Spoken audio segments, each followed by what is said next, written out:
مفتی صاحب، عورت کے اعتکاف کا طریقہ کار کیا ہے؟ عورت اپنے گھر کی مسجد میں اعتکاف کرے۔ گھر کی مسجد سے مراد وہ جگہ ہے جو گھر میں نماز کے لیے متعین ہے۔ ان گھروں میں ایک جگہ ہوتی ہے، کمرہ یا خاص جگہ ہوتی ہے جہاں عورتیں نماز پڑھتی ہیں، ذکر اذکار تلاوت کا اہتمام کرتی ہیں، تو وہ عورتوں کے لیے مسجد کے قائم مقام ہے۔ تو جس طرح مرد حضرات کے لیے مسجد ہوتی ہے، اسی طرح عورتوں کے لیے وہ جگہ جو نماز کے لیے متعین ہے وہ مسجد کے قائم مقام ہوگی۔ اگر پہلے سے کوئی جگہ متعین نہیں ہے تو عورت اعتکاف کرنا چاہتی ہے تو پہلے ایک جگہ متعین کر لے، وہاں پردہ لٹکا لے، بستر وغیرہ رکھ لے، سامان رکھ لے، یعنی متعین ہو جائے جگہ، تو وہاں اعتکاف کی نیت سے بیٹھ جائے۔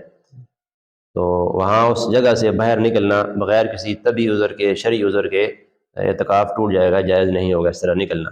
البتہ وہاں اپنی جگہ پر بیٹھ کر کھانا بنانا یا کپڑے استری کرنا، جو ضرورت کے کام ہے وہ اپنی جگہ اس بیٹھ کے کر سکتی ہے، اس کی گنجائش ہے، باہر جانے کی اجازت نہیں ہے۔